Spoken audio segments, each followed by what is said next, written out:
Assam, it's almost April, and you know what that means? It's time for Lit with Indian Lit. What is this, you wonder? It is a readathon, read along sort of thing that I started almost 4 years ago, wherein I basically just encourage people to read more Indian translated literature. That is literally it.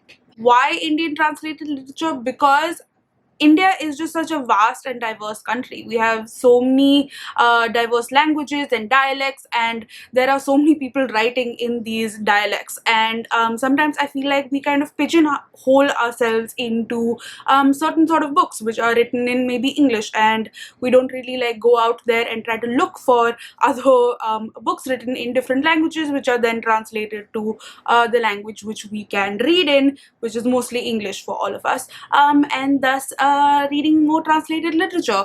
Also, this might be just my opinion, but I feel like just because it is written by a person from that state and in that language, it just becomes a little more wholesome in terms of getting to know more about that state and community, and it just feels more like realistic and real. I don't know if that's just me, but I don't know. I love translated Indian literature, okay? That's basically it. Before we move ahead, I do have to say that I already have a video up where I give you 10 recommendations for translated Indian literature. So I will link that up and down in the description. I also have a playlist where I talk about Indian literature, so check that out as well for recommendations. And I will also recommend that you check out the hashtags Lit with Indian Lit and Lit with Regional Lit on Instagram for more recommendations and more thoughts. So, because we're in the 4th year of Lit with Indian Lit, I thought that we could gamify things and spice things up a little bit. So, based on your reading, you could be a member, a trainee, a master, or a grandmaster. So, how do you get to be any of these things? You get to be these things by accumulating points. In order to be a member, you need to have collected 100 points. In order to be a trainee, you need to have collected 150 points or more. In order to be a master, you need to have collected 200 points, and if you have collected more than 250 points, then you are a grand master. So, point system now shall be explained. If you read just one translated Indian book, you get 100 points. If you read a book from the north, you get 10 points. A book from the south, 10, east, 10 points, and west, 10 points. So basically 10 points for each region. Cool. The next is if you read a non-fiction book, you get 10 points.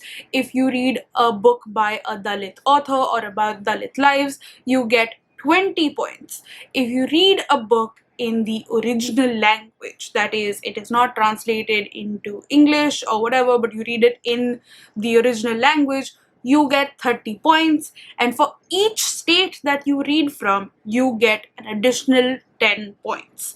All of these points are one-time grabs only. So, for example, if you read 2 books from the south, you still get 10 points for that. But since this is from Kerala and this is from Tamil Nadu, you get 10 points each for the state's points, if that makes sense to you. So let's just explain it with the books in place. So for example, let's say that I have started off with this book, which is Dead Men Tell Tales, which is a translated book. So hey, 100 points. It is also from the south, so 10 points. It is from Kerala, so 10 points more, and it is a non-fiction, so 10 points more. So the overall points I've gotten for just this book is 130 points.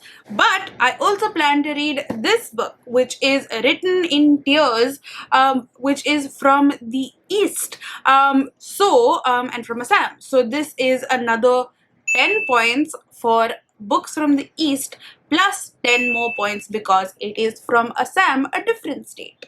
Understood? But if I am reading... books are falling. But if I am reading this one, then I get only 10 points more for it being from Tamil Nadu. And yes, that's about it. I hope that you understood the point system and the gamification aspect of it. If you didn't, I will try to explain it more in further detail in the description. But if you still didn't get it, please do ask me questions in the comment section below, or you can reach out to me through my email ID or on Instagram or Twitter or wherever you want to reach out to me.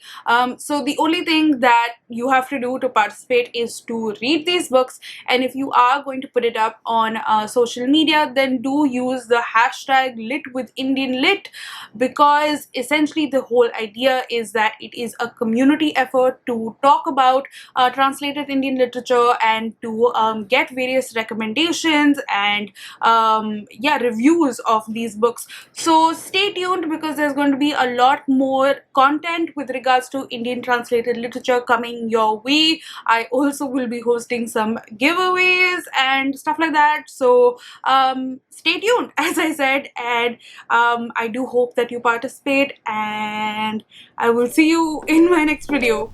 Bye!